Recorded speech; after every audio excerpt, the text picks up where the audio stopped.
Um, Good evening, everyone. I would like to begin by thanking INTAS to give me this opportunity to talk about novel formulations of Taxanes. So, outline, how do we go with this presentation? Challenges with conventional Taxanes. Nano-aqualip technology, is it a solution? Nano-aqualip formulations in breast cancer and data beyond breast cancer. So polysorbate 80 hypersensitivity reaction is commonly known to us, and we all have faced the reactions in Taxanes.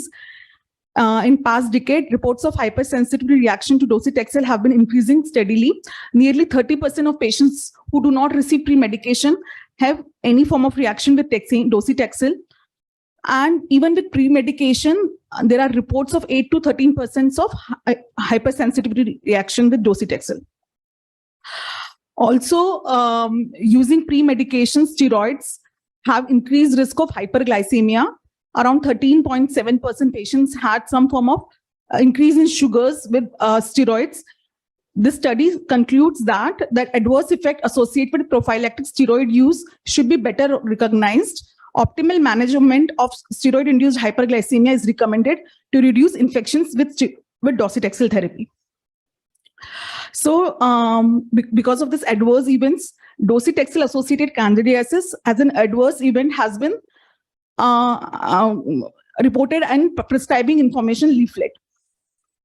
So, this nano-aqualip technology, this is a lipid-based platform technology for difficult to formulate poor water-soluble drugs. Advantages: complete aqueous-based system, free of hazardous organic solvents. Particles are nano-size. All excipients used are naturally occurring lipids. So what is the difference between conventional and nano-aqualip formulation? Organic solvents like polysorbate 80, trimethoprim used for stabilization in conventional Taxane formulation. While in nano-aqualip formulation, it is completely aqueous-based solution. Leaching of plasticizers from PVC bags and IV sets. So we have to use non-DHEP containing.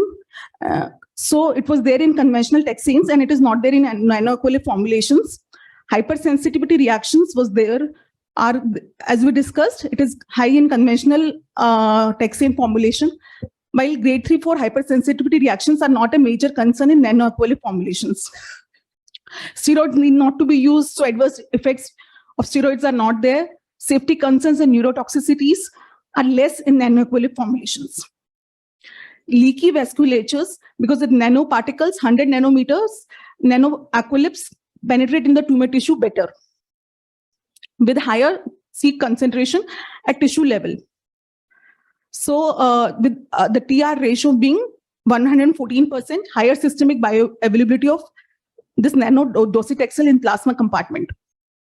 This is an open label randomized multiple dose clinical study of nanosomal docetaxel lipid suspension in patients of breast cancer, locally advanced or metastatic breast cancer who had prior failure to chemotherapy, where docetaxel was compared with nanosomal docetaxel at a similar dosage of 75 milligram per meter square given every 21 days. The primary endpoint was objective response rates, and no steroid pre-medications were given in a nanosomal form of docetaxel.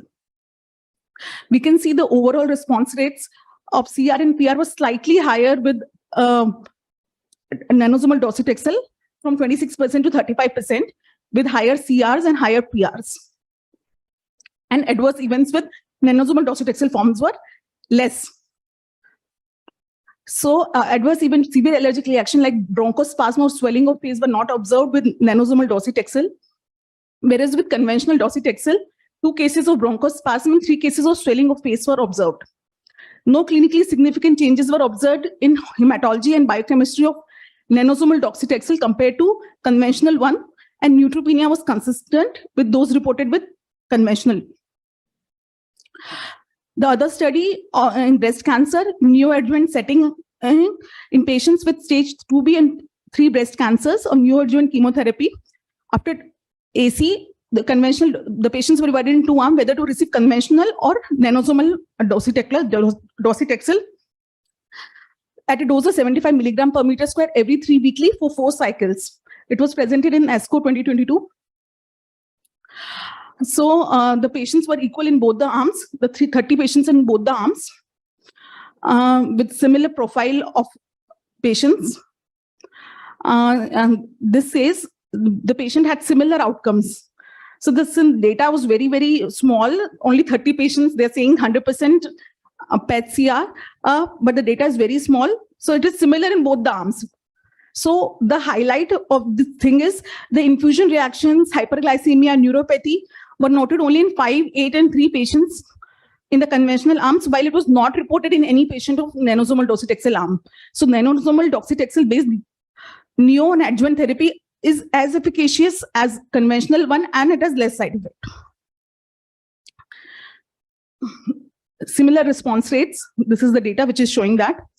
So going beyond breast cancer, so nanosomal docetaxel in non-small cell lung cancer, patients treated after with platinum therapy. In second line, the data with 75 versus 100 milligram per meter square, almost 80 patients were randomized. So the response rates for all, this is the patient's data with similar profile in both the arms. The overall response rates and disease control rates are similar in both the arms, 75% versus 100 milligram per meter square. And safety-wise, 75 milligram per meter square was safer with similar PFS and OS. So this is the another study of nanosomal docetaxel in metastatic CRPCs. So 24 patient data was analyzed. Patients, 9 out of 24 patients received 2 weekly, while other patients received 3 weekly regimen. With a good PSA decline in more than 90% in around 55% patients in 2 weekly arm and 40% in 3 weekly arm. The only thing to highlight here is the adverse events. The adverse events were significantly low in patients who received 2 weekly as well as 3 weekly in patients who are receiving nanosomal docetaxel form.